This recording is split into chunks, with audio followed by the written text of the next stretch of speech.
कसं तर सातारकर म्हणतील तसं सातारकरांच्या मनात प्रचंड इच्छा होती, माझ्या स्वतःच्या मनात प्रचंड इच्छा होती की साताऱ्यात अखिल भारतीय मराठी साहित्य संमेलन झालं पाहिजे. 12 वर्षाची तपश्चर्या मी त्यासाठी केली.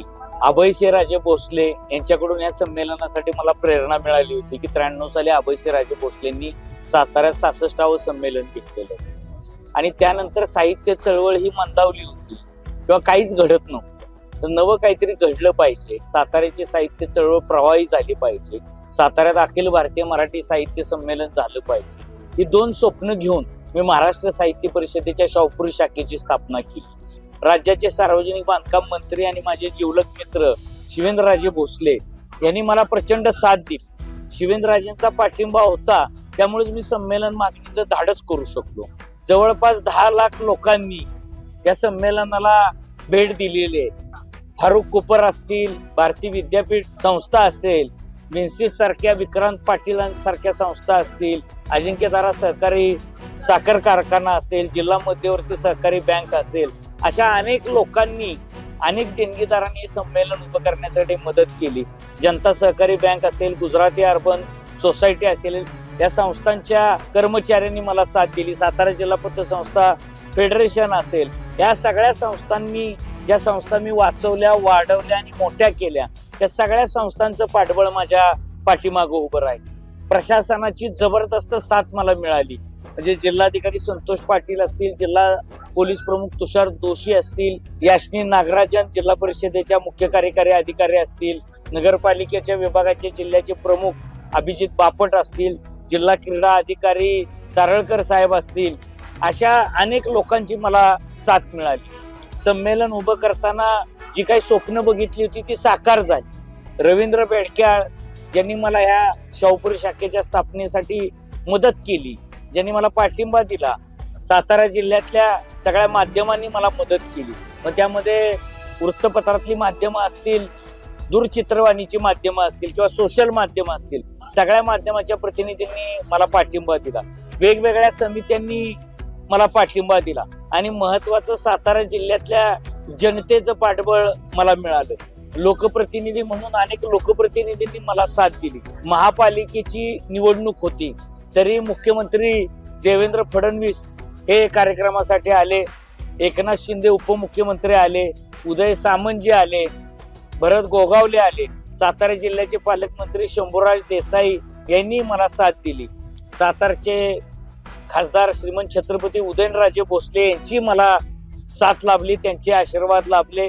मदत व पुनर्वसन मंत्री मकरंद पाटील ही भविष्यात मावळा फाउंडेशनच्या माध्यमातून बासी मर्ढेकरांचं कार्य पुढे नेण्यासाठी मला मदत करणार आहेत. अनेक राबणारे कार्यकर्ते, अगदी पोलीस कॉन्स्टेबल पासून वेगवेगळ्या क्षेत्रातली जे काय कर्मचारी असतील, मान्यवर असतील, या सगळ्यांनी मला प्रचंड साथ दिली.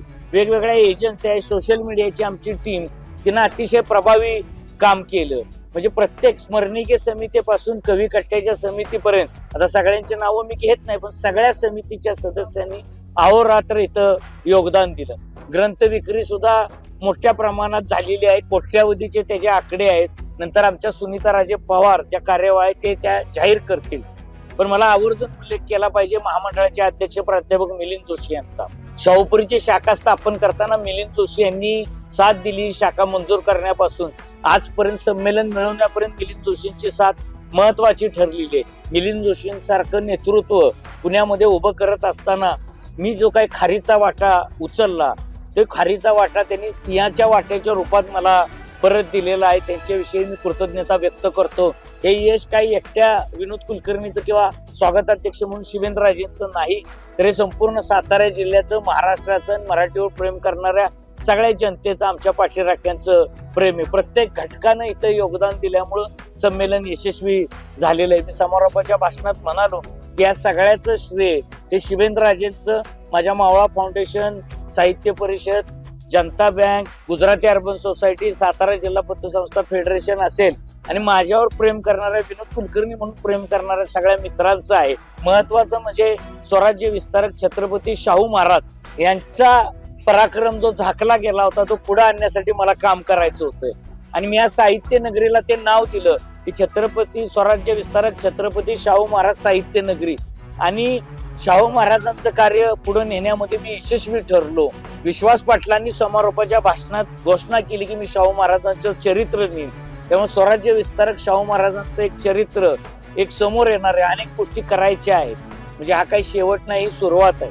द्या मज आणून एक तुतारी हुंकीन मी ती सोप्राणाने. त्या प्रकारे आता मला तुताऱ्या मिळालेल्या आहेत, तर त्या मी सोप्राणाने फुंकत राहीन. आणि ते फुंकत असताना अनेकांचं पाठबळ माझ्या पाठीमागं आहे, अनेकांचा आशीर्वाद आहे, पाठिंबा आहे. त्याच्या जीवावर ह्या सगळ्या गोष्टी मी करेन असं मला वाटतं. मी सगळ्यांविषयी कृतज्ञता व्यक्त करतो आणि सगळ्या सातारा जिल्ह्याची म्हणजे रसिक म्हणून सुद्धा ज्यानं इथे येऊन हजेरी लावली त्या एका सामान्य रसिकापासून सगळ्या मोठमोठ्या मंडळींचे मी आभार मानतो. शाहूपुरी शाखेचे अध्यक्ष नंदकुमार सावंत यांनी सुद्धा प्रचंड साथ मला यात दिलेली आहे. अनेक जण आहेत की एकाचं नाव घेतलं तर आणखी 10 जणांचे नावं राहू शकतात, त्यामुळे आता बाकी कुणाची नावं घेत नाही. पण सगळ्यांना मी आभार मानतो आणि असेच आशीर्वाद प्रेम माझ्या पाठीशी राहू द्यात. आणखी पुढं काही गोष्टी करण्यासाठी तुमचे आशीर्वाद, साथ आणि पाठबळ महत्वाचं आहे. धन्यवाद.